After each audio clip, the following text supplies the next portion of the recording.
Hello guys, आज म लगनफिल पाटन जानको लागि यहाँनिर गाडी कुर्दैछु। गाडी आयो अनि चढेर म झरेर पनि हिँडिसकेँ। अनि यहाँनिर मच्छिन्द्रनाथको रथ पनि रहेछ। मैले दर्शन गरेँ, अघि बढेँ। अनि मैले लिपस्टिक देखाइरहेको छु हातमा लगाएको।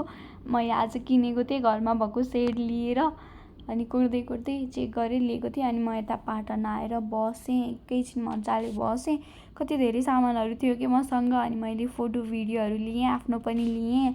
अनि अब म फर्किन्छु भनेर म फर्किएँ। अनि फर्किँदाखेरि कति धेरै सामानहरू राख्नु भएको थियो कि एक्स्ट्रा, अघि चाहिँ दिउँसै भएर नराख्नु भएको रहेछ।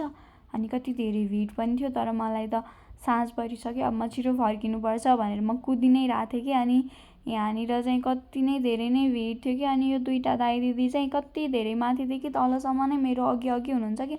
अनि म उहाँहरूलाई जित्छु भनेर अघि बढिरहेको थिएँ, तर मैले जित्न सकिरहेको नै थिएन।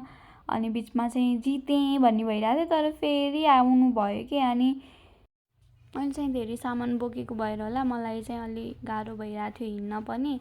अनि म बिस्तारै बिस्तारै नै हिँड्दै थिएँ, अब म जित्न सक्दिनँ भनेर। अनि त्यसपछि भिड पनि अति नै थियो नि त, कस्तो अलमल अलमल भइरहेको थियो। अनि यहाँनिर चाहिँ आरती सुरु भएको रहेछ ठ्याक्क। अनि म आरती पनि लिएर अनि त्यसपछि दर्शन गरेर फेरि अगाडि बढेँ। बिहान आउँदा कति धेरै भिड थियो गाडीमा। अनि फेरि अहिले पनि त्यस्तै हुन्छ भनेर म त छिटो छिटो अघि जाँदैछु। अनि बिचमा पसेर केही सामानहरू लिएँ, तर मैले भिडियो चाहिँ बनाएको छैन किनभने म अलिक कम्फर्टेबल छैन। त्यसरी हुन्छ नि, एउटा हातले बनाउने एउटा हातले सामानहरू किन्ने बोल्ने गर्नलाई। अनि त्यसपछि म गाडीमा चढिसकेँ। म बाहिर हेर्दैछु कति धेरै भिड थियो कि, ओहो धन्न टाइममा चढेछु जस्तो भइरहेको थियो। म अझै बाहिर हेर्दैछु। अनि यहाँनिर जे तरकारी लगे पनि 100 रुपियाँमा 2 केजी दिइरहनु भएको थियो कि यहाँनिर चाहिँ। अनि कति धेरै भिड थियो। अनि एकछिनपछि गाडी पनि चल्न थाल्यो। अनि मैले चाहिँ उभिनु भएकोहरूको सामान लिइदिएको थिएँ कि। अनि त्यही भएर मलाई भिडियो बनाउनु पनि कस्तो गाह्रो भइरहेको थियो। अनि गाडी त हिँड्यो, तर अब मैले धेरै बेरसम्म भिडियो बनाउनै सक्दिनँ किनभने मेरो आफ्नो सामान पनि थियो, प्लस मैले उहाँहरूको लिइदिएको थिएँ।